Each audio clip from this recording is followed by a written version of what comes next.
全球高温末世来袭，河流干涸，动植物枯死，80%的人类变成烤肉，重生回到末世前10天。韩明发誓不再吸食手尾。迷迷糊糊，韩明竟然听到耳边传来电话铃声，他猛地睁开眼睛，当看到眼前的一幕，他呆住了。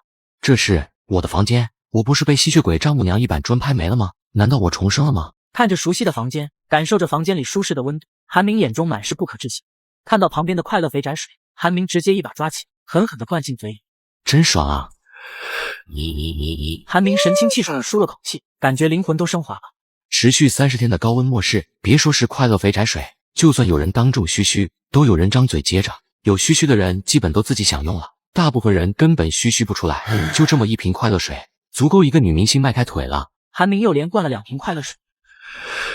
随后，韩明又拿起来手机看了看。4月28号，距离末世降临只有10天了，必须先囤物资。但是，就算先购买好物资，也无法囤积太久。要知道，末世爆发首先迎来的就是持续30天的高温，在那种极端环境下，大部分食物不到3天就臭了。正当韩明苦恼之际，他的眼前忽然出现了一个巨大的黑洞空间。这是我的空间异能，没想到重生，空间异能还得到保留，老天真是眷顾我。出门后，韩明开始在369、狗东、借吧、口团等等平台借钱，很快几10万入账，加上父母留给我的200多万，差不多有了300万。一抬手，韩明打了一辆出租车。师傅，去洛城大酒店。此时，一个电话铃声响起，上面显示着一个名字：苏青青，韩明曾经的女神。他喵的，是这个贱人！韩明挂掉电话，想起上一世他一家对自己的所作所为，韩明后槽牙都能咬碎。随后对方又连续打来好几次，韩明实在烦不胜烦，接通电话直接开怼。你他喵的是不是有病？没完没了是吧？你说什么？明哥，你怎么知道我妈生病了？对面一个茶味十足的女人声音响起。明哥，我妈刚从医院出来，我正准备带她去洛城大酒店吃饭，她知道你经常帮我，说想要见面感谢你呢。感谢我吗？我清楚记得，上一世你喊我过去只是单纯的想让我买单，那一次你们一家去了18口人，足足吃掉我10几万块，况且末世来临后还把我坑害了，我怎么能这么算了？没问题，我马上过去。韩明装兴奋地回复苏青青，心里则是盘算等会怎么收拾这一家人。洛城大酒店，一个留着褐色卷发，颜值能打7、8分的女人，嘴角弯起一道得意的弧度。她就是前世坑害韩明的苏青青，在她的身边还围着10几个正好奇打量5星级酒店的亲戚，他们嘴里不时发出啧啧的惊叹声。他们都是普通家庭，以前都没有来过这种高级酒店，本以为这辈子都没机会，没想到今天去医院看望亲戚，对方竟然说要来这里吃饭。青青，怎么样？有没有人请客啊？放心吧，他马上就过来。苏青青自信地说道。哇塞，没想到青青的男朋友这么厉害，我们今天沾了青青的光了。不是男朋友，只不过在追我罢了，他只有几百万而已，我得多考验考验他才行。苏青青是个十足的拜金女，一边吊着有存款有颜值的韩明，保持生活质量，一边做梦嫁给一个顶级富二代。没错，我们家青青这么漂亮，不多考验她怎么行？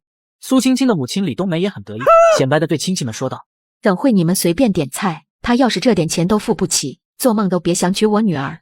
放心吧，大婶子，我们一定好好考验她。我们都是看着青青长大的，想娶青青，肯定得先伺候好我们才行。她来了。韩明哥，这里。苏青青十分老练地挤出一道甜甜笑容，用绿茶标准的架子音叫着韩明。青青，你还真是和往常一样欠。韩明也装作往常一样挤出一道笑容。韩明哥，你说什么？没什么，我说你和往常一样欠李动人。韩明哥真会夸人。这是小明吧？我总听青青说起你，说你总是照顾她，阿姨真是谢谢你。李冬梅也笑眯眯地走了过来，一副慈眉善目的模样，但这都是假象，这是因为韩明现在还有存款，有利用价值。上一世韩明没有利用价值之后，李冬梅丑陋的面孔立马暴露，最后用板砖要了韩明的命，活脱脱一个吸血鬼。我以后也会照顾你们。韩明微微一笑，但这笑容之下是无尽的杀意。到时候我会帮你照看后事，还有你旁边的16口畜生。可惜今天不是末世，不然让你们一家整整齐齐。小明，我们人有点多，找个大点的包间吧。苏青青一家人有说有笑地走进一个最低消费10万块包间，然后像前世一样和韩明寒暄，还假模假样地问韩明要不要点菜，装作很重视韩明的模样，目的则是为了让韩明买单。我不点，你们点你们喜欢吃的就行。然后故意和苏青青聊天，顺便还不经意地说道：青青，听说红酒可以养颜，越贵的效果越明显。真的假的？养颜？苏青青眼前一亮，自己就是因为不足够漂亮，所以顶级富二代看不上自己。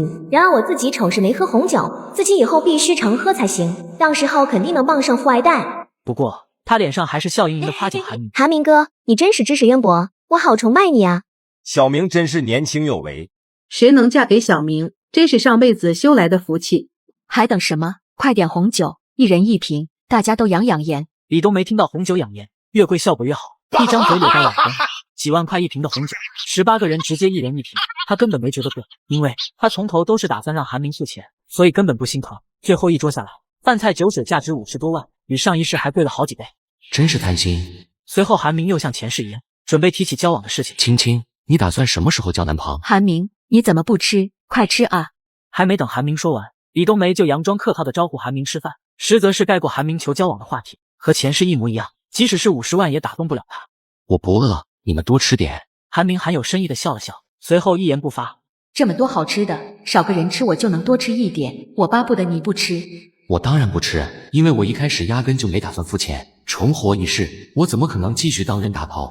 所以我连菜都没点。没想到你们比想象的还贪心，一口气点了50多万。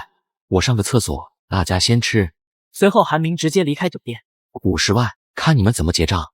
接上集，韩明逃单后来到台球厅。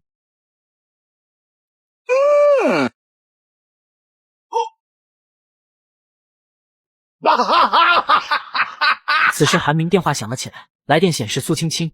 肯定是要结账了，结果发现我不见了。不知道他们一家看到50万的账单以后会是怎么样的心情，估计脸都白了。想到这，韩明看着台球更加兴奋了。任凭电话响个不停，他就是不接，把电话铃声当作优美交响曲。周围没人，是时候使出我的看家绝学——疾风棍法第一式双球进袋。此招一出，诸位对台球的认知恐怕要刷新。此时洛城大酒店，苏青青正来回踱步。韩明上个厕所，结果一直没有回来。现在服务员让我们付钱，54万的账单，要老娘命啊！怎么样，电话打通了吗？没人接，没人接，不是说去上厕所了吗？他该不会是跑了吧？这个该死的家伙，没钱别学人家请吃饭啊，竟然坑我们！本以为韩明会付钱，所以才跑来这里吃饭的。刚刚还一口气点了18瓶单价好几万的红酒，现在该付钱了。韩明失联了，54万的账单，把我卖了都付不起啊！女士，请问您选择什么支付方式？服务员看出苏青青这是吊凯子，结果被人给耍了，眼神十分鄙夷，暗地还向保安使使眼色，也让对方跑了。大婶子，我们还有事，就先走了。苏青青的亲戚们见状，一个个想要开溜。你们别走！李冬梅立马喊道：“你们刚才也都吃了，你们总得把你们吃的钱付了吧？”凭什么？是你说有人请客我们才来的。就是刚刚韩明明显就是想和苏青青处对象，谁让你一直打断他？现在他生气走了，凭什么我们来的付钱？情急之下，李冬梅也管不了那么多，低声下气的指着亲戚们，对服务员说道：“他们也吃了，千万别让他们走了。”李冬梅，你个臭没良心的，亏我们还来医院看你，你竟然让他们拦我们！亲戚们一听李冬梅说这种话，一个个顿时怒了，几个脾气火爆的妇女直接和李冬梅母女斗打，场面极其紧张。韩明刚从台球厅出来，就看到飞驰而过的警车，还有路上的行人纷纷议论。这警车是去干嘛？听说有家人去洛城大酒店吃饭，结果请客的人跑了，他们没钱付账，一家人就打起来了。这么劲爆，这家人应该就是苏青青一家。没想到狗咬狗起来了，教训了下仇人，心情舒畅多了。接下来就是该准备应对末世了，先打造一个适合生存的环境吧。末世开启，首当其冲的就是持续30天，高达60摄氏度以上的高温天气。在那种环境下，钢筋水泥铸成的小区楼房直接变成了一个巨大的蒸笼，甚至直接倒塌，根本不是人住的地方，简直就像是噩梦。韩明直接花2万租借了300多平的厂房。之所以没有租借冷库，是因为一般的冷库在60多度的高温下根本无法正常运行，就算运行起来，室内温度依旧高达40多度，同样热成狗。随后，韩明又联系制冷设备公司，表示自己要打造一个顶级冷库，制冷设备要正常情况下的双倍数量。先生，您放心，普通的制冷设备最低只能达到零下30摄氏度，但我们公司最新研发出一款制冷设备，最低制冷温度能抵达零下50摄氏度。韩明心头一喜，零下50摄氏度，那么就算末世来临，室内温度应该也不会超过30摄氏度吧？那好，3天之内你们帮我打造完成。先生，时间有点紧呀，至少需要15天才能完成。不行，我需要3天内完成，我加价3倍，麻烦加急制作。明白了，韩先生。冷库建造问题虽然解决了，但是冷库制冷装备也是需要电力运转的，还需要大功率的发电机。韩明触着夜间的凉风，来到附近准备吃点东西，明天再去贷款。突然感觉脚下一黏，杀！我操！他喵的真等！不管了，吃饭去。我他妈来了！是谁？他喵的是谁？小黄，我他喵从小看你小子就行，你别跑。这时韩明突然在小黄身上看到了熟悉的东西。等等，闪电拳！末世之后，蓝星上多出了2种病毒，一种是丧尸病毒，一种是进化病毒。上至老虎、大象，下至花花草草，都会被感染。感染进化病毒之后，这些动植物同样会获得神奇异能。前世在洛城就有一只十分出名，是个感染了进化病毒的小黄狗。由于其进化出了电吸异能，还是一只公狗，格外霸道，又被人称为闪电犬。其身上最著名的特点就是屁屁上有一个闪电的花纹。韩明心头震撼，一把把闪电犬抱了起来。还真是公的，太好了！如果我能提前收服小黄，不仅多了一个强大的帮手，他的电系异能也能解决末世停电问题，简直是活的发电机。韩明抱着闪电犬一路跑回家，坐在沙发上，想到末世时自己即将拥有一只掌握电系异能的小黄，韩明就兴奋起来。从现在开始，我就是你主人了，知道吗？吃了这口饭，以后跟我干。算了，看在美食的份上，就跟你干吧。3天后，冷库已经完工，制冷效果一流。老板，你这是要准备存什么货？我对这方面有经验，可以帮你调试设备。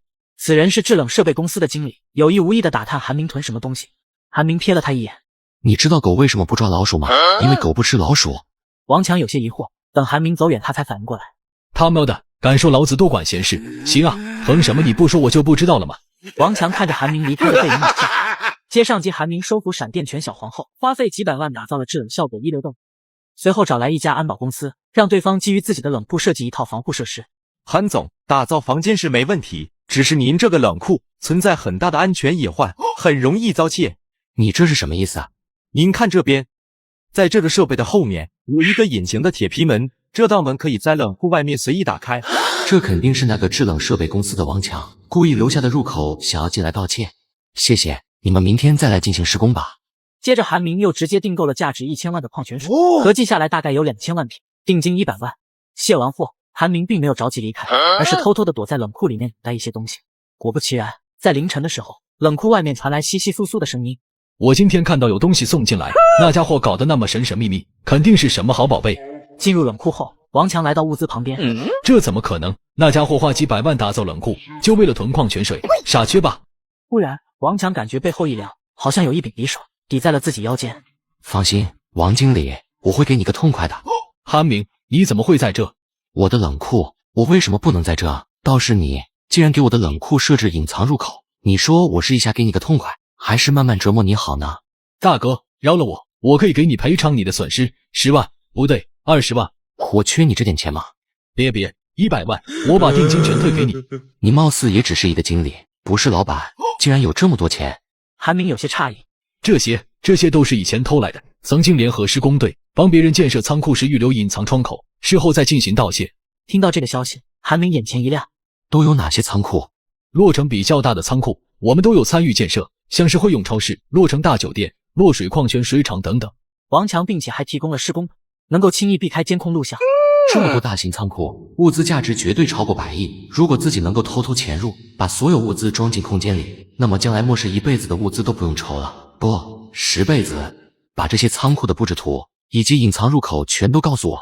王强不敢隐瞒，立马一五一十的全都说了出来。为了避免他再说谎，韩明把他捆了起来，然后先去其中一座仓库试了一下。果然真的有隐藏入口，并且里面的监控路线也和图纸一样，完全不会被发现。不过不能急着把东西收走，距离末世还有6天时间，万一警察查到蛛丝马迹找到自己，那就不好办了。回到冷库，韩总，现在能放了我吗？王强怯生生地问，生怕韩明一刀把他给两忘了。放了你。韩明冷笑，傻子才放了你。解决掉王强，用他的手机给他老婆发了条消息，说自己东窗事发，要到国外避难，然后又查看了对方银行卡余额。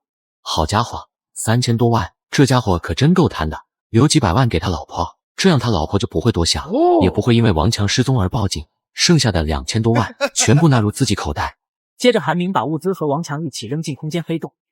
明天安保公司会来继续加固冷库，不能让他们看见物资。现在手里多了2000多万巨款，正式开始购置末世物资。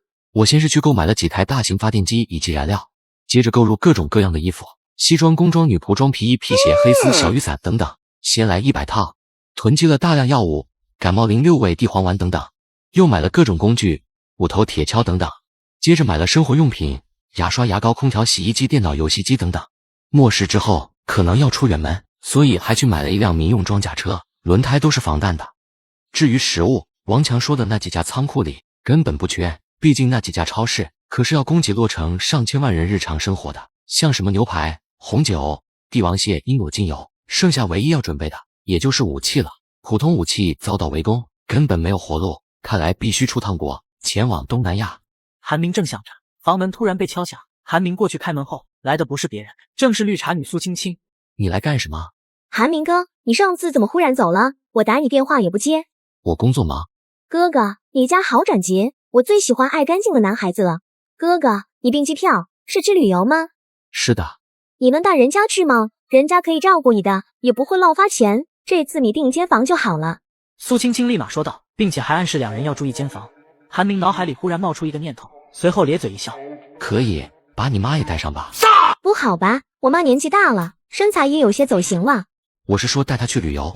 真的吗？人家误会你了，我这就通知我妈。苏青青立马兴奋起来。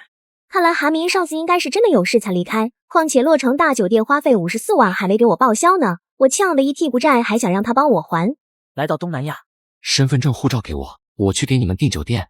小明，阿姨身体不好，你给我找个好点的房间吧。没问题。对了，我有点事，你们先玩，别管我。我订5天酒店。订好房间，几经转折之下，韩明终于找到了自己想要的武器，把武器收进空间。韩明立马订机票，重新回到国内。他把苏青青母女留在了东南亚，并且还带回了他们的身份证、护照。为了以防万一他们通过其他方法提前回来，还故意订了5天的房间来麻痹他们，让他们多待几天。恐怕在末世来临之前，他们是没有机会回到洛城了。东南亚那可是热带气候，末世时那里气温可是高达70摄氏度，恐怕在那里挺不过3天。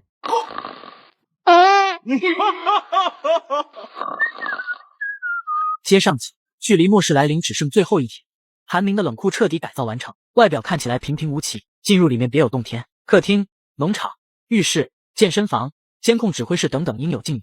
夜幕降临，韩明骑上事先准备好的摩托车，开始前往大型仓库。到达仓库，韩明开始肆无忌惮地掠夺物资。3个小时后，韩明把全市所有大型仓库全部掠夺一空，总物资超过100亿。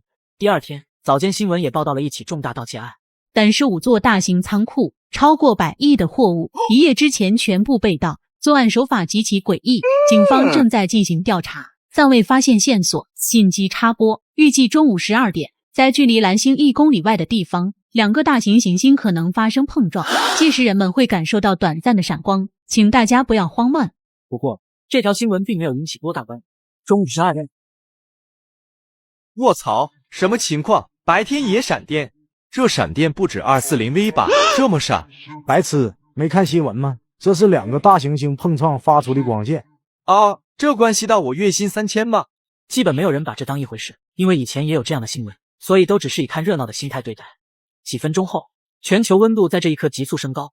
12点03分，位于沿海城市的洛城，空气温度罕见的达到了45摄氏度，并且这个数字还在不断的攀升。12点30分，空气中温度直接飙升至65摄氏度，混凝土地面温度超过100摄氏度。此时韩明正舒舒服服的和小黄享受一人一狗世界。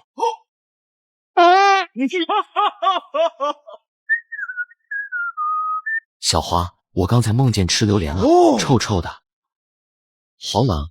韩明给制冷设备设定了定时器，并且是最低温度，所以冷库温度有点低。虽然外面65摄氏度，但室内只有不到10摄氏度。看样子末世已经降临了。随后拿出手机上网看了看，果不其然，各个网站都是高温天气的头条，评论区已经炸裂。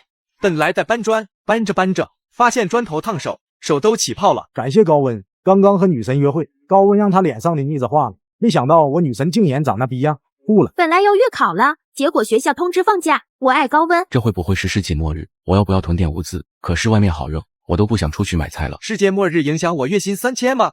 网络上各种声音议论纷纷，但是大部分人根本没有把这场突如其来的高温当回事，反而是当成一次愉快的假期。这场高温会足足持续1个月，现在情况还不算特别恶劣，大家家里还有水、电、食物，但是等过几天停水、停电，家里没有食物的时候，他们可不会像这样乐观了。而且世界会爆发丧尸病毒和进化病毒，届时所有河流干枯，世界将会成为一场炼狱。此时苏青青打来电话，这女人现在应该还在东南亚吧？那里的气温可是高达70摄氏度。什么事？韩明哥，你在哪？房间到期了，快点，不然好热，我快受不了了。青青，韩明什么时候来？老妈的脚都烫起水泡了。哥哥，我和老妈的身份证、护照都在你那里，我命也回不去，你快来接我吧。等高温过去，人家立马去你家补偿你。你说什么？我这信号不好，我听不见。随后苏青青发来一张李冬梅人事不省的照片，看来还真是有点热，都冒烟了。韩明哥，你还没有女朋友对吧？人家现在也单身呢。韩明哥，你喜欢什么样的知识？韩明哥，人家虽然是第一次，但学习能力很强的，什么知识都一学就会。韩明哥，你喜欢什么动物？小猫还是小狗？苏青青不断的给韩明发着消息，内容一条比一条没下线，现在反倒是他向韩明的舔狗了。真没意思，还是强化实力才是王道，不能混吃等死。我现在只是初期的空间异能，并没有什么战斗手段，只有一个存储功能，不像火电之类的异能，一开始就拥有强大战斗力，提升异能等级。只有吸收更多的进化病毒或者击杀丧尸和其他异能者，吸收他们脑中的强化结晶。韩明拿出一张落成地图，查找了一下自己上一世感染病毒的位置以及小黄上一世可能活动范围，最后确定了大概方位。我记得前世爆发丧尸病毒是在末世的第5天。5天后，正当韩明准备出门寻找进化病毒时，门外突然出现了2个手持工具的男人。刀哥，你确定这里面有物资吗？当然，前段时间有个客户购买了价值上千万的矿泉水，奇怪的是并没有让公司配送，我好奇就跟踪了过来，发现这里居然有个顶级冷库，里面的温度绝对不会超过30度。如果我们占领这里，不仅水自由，也脱离了蒸笼。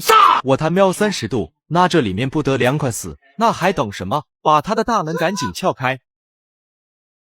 我自量力，我这个冷库可是花了500万请安保公司加固过的，你们手中的武器就是敲上1年，也不会有半分损伤。你们想干什么？有人快跑！怂蛋，跑什么？是韩总吗？我是前段时间卖给你矿泉水的阿彪，外面天气好热，家里都停水了，我们大家伙都快渴死了，你买那么多水，能送我们一点吗？我的水凭什么送给你？可笑！韩总，你这个大门虽然坚固，但也不是无坚不摧吧？我丧包手里这么多工具，一道小小的铁门可拦不住我，等大门破开之后，后果你自己承担。兄弟，给我砸！说罢，2人再次拿起水撬棍，对着冷库的一顿猛砸起来。不知好歹，人不犯我，我不犯人，人若犯我，必诛之。别敲了，我开门，送你一程。算你识相。彪哥，这小子被你的王霸之气震慑住了，进去多让小弟喝2口水。丧彪在一句句的夸赞中迷失了自我，突然同伴愣在了原地。彪哥，你快看！丧彪满是不可置信。这种电视里才会出现的武器，为什么会出现在韩明的手里？要知道，这可是在燕国，弄到这玩意比赚100万还要难得多。惊愕片刻，很快平静下来。臭小子，拿柄玩具枪就想吓唬老子，你傻缺呀！这可是在燕国，动动你的脑子，他100%玩具枪。这玩具枪真他喵的逼真，老子差点当真了。刚刚拦我们那么久，害老子热得跟狗一样，看我怎么！话未说完，就彻底闭上了嘴巴。收拾完2人，韩明立刻开车前往目的地。这个时间差不多刚好可以赶上第一批病毒降落兰溪的时候。停下车，我眼睛一眨不眨地盯着天空，生怕错过任何一个细节。此时小黄也准备下车，可是肉掌刚沾到地面，就烫得弹起。老实在车上待着，小心被烤熟了。我直接把小黄丢进车里，又给他扔进去1瓶冰水，一个烤鸡，自己也是拿出1瓶冰镇快乐水喝了起来。忽然，一颗散发着光芒的物体正在缓缓地坠落。这是进化病毒。我估算一下坠落位置，立马赶了过去。不一会，我成功拿到了进化病毒。这是一个和花生米差不多大小，散发着紫色光芒的不规则水晶。进化病毒又名进化水晶，不过这个和前世找到的好像不太一样。我记得前世自己找到的不是紫色，而是白色。难道这里不止一个进化病毒吗？我选择立即使用，不然我感到浑身疼痛。这是因为进化水晶在强行改造宿主身体，如果过程宿主无法承受，很有可能爆体而去。几分钟后，我的身体改造完成，不仅感觉浑身充满力量，还多了一个能力——空间闪烁。我尝试了一下，竟然可以闪烁3米左右的距离。虽然这不是一个攻击技能，但绝对是一个绝佳的保命技能。突然附近传来小黄的叫声，不好，小黄可能遇到危险了。我急忙来到车边，看到车边2人正在瓜分我喝剩下的半瓶肥宅水，以及留给小黄的矿泉水和烤鸡。我的脑海中涌现出一股无尽的杀意。没想到这里竟然还有冰镇肥宅水，实在太爽了。不知道这是谁的车，竟然给宠物喝矿泉水，简直暴殄天物。不知道有多少人喝不上水吗？真是缺德！老公，给我留一口。女人喝肥宅水对身体不好，给老公喝。车底，小黄愤怒地看着眼前这些人。看什么看？吃你点东西怎么了？你这条命能和老子比吗？媳妇，这小家伙看起来挺肥的，要不我们……老公，真的了，人家好馋呀。男人掏出随身携带的棒球棒，准备动手。给我住手！他们回过头，只见我死死地盯着他们。你他喵的谁呀？多管闲事！这是我的车，车顶上是我的好袋，还有你们刚刚喝的是我的水。你说是你的就是你的。男人冷哼一声，思索片刻，赶紧拿出来100箱水，别说你没有，你都有水给宠物喝。老公，我要肥宅水，他肯定有，让他给我们50箱。还真是一家极品。我直接从空间中拿出一把武器，正要动手，忽然发现小黄好像痛苦一样，浑身充满闪电。小黄正在改造身体，闪电犬出现了，应该是我离开的时候，这边也降临了净化水晶，正好被小黄捡到。此刻，只见小黄的尾巴正发出滋滋的电流声。你这是想亲自动手吗？废话，能动手别吵吵。我的妈，竟然还会说话！动物觉醒异能后，果然要比人类强一些。还好我平时对小黄比较好，否则分分钟要我老命。小黄，不对，大黄，从今以后我给你双份肉吃，你一定要记得感恩才行。大黄嘴角一咧，傲娇的摇了摇头。以我现在的实力，你这点价码，我很难给你办事，得加餐才行。你这狗也太狗了吧！此时突然大量病毒降临南星，丧尸病毒爆发，真正的末世正式开始。就你这个瘦竹竿，竟然还敢和我抢，有多远滚多远！世界各地这样的事情随时都在发生，无论是没有物资的灾民，还是坐拥万亿的巨人，亦或者是训练有素的队伍，世界彻底混乱。回到冷库，我还需要找一个人。前世见他的时候，身材瘦弱，瘸了一条腿，但是实力远超普通异能者。当时我被丧尸包围，这个女人刚好路过，随手就消灭了几十只丧尸。没有她，末世我活不过30天。哇塞，老明，大黄，我太感动了。我之前打听过他的消息，只知道他是洛城大学的学生，在他没觉醒异能之前，提前把他收入帐下，得去学校附近找找看。老明，感动归感动，加班还是要给加班费的。我看着重新躺下的大黄，轻叹一口气，还真是不给工资不干活，没问题，加餐。此时洛城大学某教室内，外面那些是丧尸吗？我们怎么办呀？能怎么办？你去把丧尸引走。一个举止高傲的女人哼了一句。娜娜姐，你别开玩笑了，我怎么可能跑得赢丧尸啊？杜如，让林子金去吧，他不是勤工俭学，经常帮人跑腿送快递吗？他跑得肯定快，而且就算他没有引走丧尸，我们也能少个人分担食物，说不定能撑到救援。林子金，李娜娜瞥了一眼角落里的女生。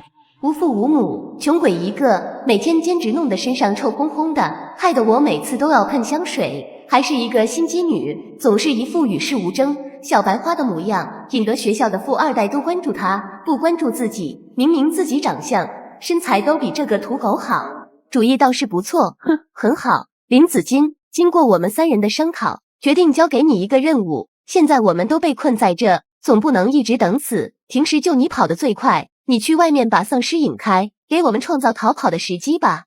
李娜娜命令式的语气说道。让我引开丧尸，他们那么可怕，我不去。不去也得去。李娜娜哼了一声，上前就要拉林子金，但是她平时就是个花瓶，除了化妆打扮，根本就没有怎么锻炼。而林子金平时需要做兼职，送外卖，虽然瘦弱，但力气也比李娜娜强太多。一个挣扎就把李娜娜推倒在地。你个心机女，竟然推我，你们还不赶紧上！在3个人的夹击下，林子金毫无例外的被制止，随后满脸绝望的被3人合力推出了门外。原本打算离去的丧尸看到林子金之后，立马朝着林子金敷了个。我不能被咬，妹妹还等着我，没有我，他一个人怎么活？他才刚成年。林子金飞快的逃跑，但是周围的丧尸实在太多，很快他就被围在了一个死角。林子金看了看一旁的窗户，宿舍在3楼，距离下面的地面5到10米，跳下去或许还有逃命的机会，这样也总比被这些恶心的怪物吃掉好。紫金深呼了口气，朝着窗外果断地跳了下去。我一路来到了女生宿舍，原本正准备上楼，突然宿舍楼前的地面上有一个什么东西正散发着微弱的光芒，是净化水晶。我心头一动，立马朝着发光的位置跑过去。没想到这么容易找到，本以为要费一番周折。入手柔软弹性，手感不错，是你。不过你怎么会从天上掉下来？放开我！我笑了笑，有些不舍得把对方放了下来。谢谢。对了，我们快跑，楼上有丧尸。林子金这才想起来自己是在台湾，也顾不得害羞，立马拉着我的胳膊就要逃跑。不过当他缓过来的时候，发现有更多的丧尸围了过来。完了，可能这就是我的宿命吧。我一把搂住林子金，从空间里拿出一手枪出来，解决掉周围丧尸。韩明抱起林子金，飞快地朝装甲车跑过去。这是你的车吗？看见高大的装甲车，林子金惊讶地张大嘴巴，他只在电视上看过这种车。眼前这个帅帅的男生是什么身份？难道是军人？正打量着韩明，忽然一个丧尸冲了过来，林子金下意识就缩到韩明的怀里。别怕，有我在。此时躲在教室里的李娜娜也听到了枪声，是军队，有人来救我们了，终于得救了，太好了！只能说林子金命不好，没能等来军队。十几分钟后，韩明消灭了所有围过来的丧尸，地上布满了断壁残骸。林子金看了一眼，就已经开始反胃。今时不同往日，你以后要习惯这种场面。难道世界会一直持续这样吗？说不定，至少几年之内是不会回到以前那样了。这么久，那我什么时候才能去救妹妹？你怎么会想到从楼上跳下来？林子金犹豫一下，把之前发生的事情说了出来。他是真心把室友当朋友了，没想到在那。此时3个女生兴奋地跑了过来。你们怎么才来？你知不知道我小命差点没了？快点开门，外面热死了，快让我们进去。就是这么多恶心的尸体，都吓到我们了，会对我们产生心理阴影的。你们效率也太慢了，怎么现在才来救我们？知不知道我们差点就被丧尸吃掉了？我要投诉你们！几个女生你一言我一语，让韩明快点放他们上车。韩明心中冷笑，看样子这几个女人还没有真正的融入末世，以为这只是一场普通的灾难，用不了多久就过去了。不知道她们是有什么样的底气，敢用这种语气和自己说话的。这时韩明发现一旁的林子金脸色有点不对劲。就是他们把你推出宿舍的吗？紫金点点头。他们以前对你怎么样？我们几个关系并不好，经常让我给他们端茶倒水，宿舍厕所也是我一个人打扫，还骂我是心机婊。末世之后，我把大部分食物和水源都分给了他们，只是没想到他们还是这样对待我。想不想复仇？我帮你嘎了他们。林子金诧异地看着韩明，虽然他的确想要教训一下李娜娜她，但是听到韩明云淡风轻地说出嘎了他们，还是被吓了一跳。也赶他们吧。可以，但是也不能随便放过他们。韩明从车上走了下来，眼神冷漠地看着3个女生。你怎么才开门？我们说的话你有没有听见？你哪个部队的？我要投诉你！是你！韩明看了过去，待看清对方长相，眼中瞬间闪过一抹杀意。竟然是她，李娜娜，苏青青的表妹。刚解决完苏青青，正愁找不到其他人呢，没想到这要巧遇见。前世害死我的18口人，我一个都不会放过，直接嘎了。有些太无趣了些，嘎他之前得让他品尝一下痛苦才行。之前听表姐苏青青介绍，韩明就是个普通的打工仔，只有几百万存款。我当时还有些看不上，觉得表姐眼光太低，找这么个穷屌丝。没想到啊，韩明竟然有一辆这么霸气的装甲车，而且还有武器，不是神秘大家族子弟，怎么可能搞得到这种东西？表姐故意隐瞒，估计害怕自己比她漂亮，会和她抢韩明。韩明哥，怎么是你呀？你是专程来接我的吗？李娜娜的脸上顿时露出风骚的笑容，上前紧紧搂住韩明，生怕身边的舍友不知道两人关系，还故意把声音说得很大声。娜娜姐，这是你男朋友吗？李娜娜笑笑不说话。我才不会澄清自己和韩明的关系呢，我要的就是这种效果。韩明哥，刚刚对不起。李娜娜看着颇为得意，有一种高人一等的感觉，心中更加下定决心，要把韩明从表姐那抢过来。韩明哥，这车是你的吗？我们现在去呢。回家吧。李娜娜兴奋地点头，娇滴滴地说道，还要麻烦韩明哥照顾了呢。来到车上，众人看到林子金，瞬间愣在了原地。这贱人竟然没死，被韩明给救了，这是你做的吗？快下去。林子金有些黯然地低着头，准备下车。坐着。林子金诧异不已，韩明不应该和自己的女朋友坐一起吗？他怎么不让我下车？李娜娜有些不情愿，还想说些什么，不过看到韩明不容置疑的表情，她又闭上了嘴巴。来到冷库，看着应有尽有的家具以及18度，众人更是惊掉了下巴。我宣布一件事，从现在开始，你们听从林子晶和大黄的管理，他俩的任何命令，你们都要听从。至于晚上睡哪，你们3人睡在门口看门。你说什么？我们几个前不久才刚刚害过林子晶，现在听他的命令，岂不是要被折磨到嘎？况且在这地位还不如一条狗。我不要，我不住这了，离开这里又不是活不下去。我也不住这了，天下之大，还能把自己饿死不成？而且现在国家这么强大，像这样的灾难，过不了多久就过去了，凭什么要在这里受委屈？没问题，走吧。2人刚出门，没等走几个丧尸就冲了过来，直接把他们撕成了碎片。原本也打算离开的李娜娜，看到这吓得顿时不敢走了。韩明来到林子晶的身边，温柔道：“你要习惯这一切，现在已经不是那个世界了。如果你不对别人残忍，那么别人就会对你残忍，就像他们把你推出宿舍一样。”我知道了。来到卫生间，韩明拿出净化水晶，再次吸收1枚净化水晶的能量，身体再次传来剧痛的感觉。半个小时后，异能再次得到提升，我现在已经成为2级异能者，空间闪烁的距离差不多能有7、8米远，并且还获得了一个新能力——空间屏障，可以隔绝外部一切攻击。也就是说，出去不会感到丝毫炎热，并且不用担心丧尸病毒。第2天，紫晶，这把武器你拿着，我出去一趟。如果李娜娜她威胁你，直接嘎掉，千万别心慈手软。林子晶认真点头。昨天韩明教了他很多东西，他现在也成长了很多，不会像以前一样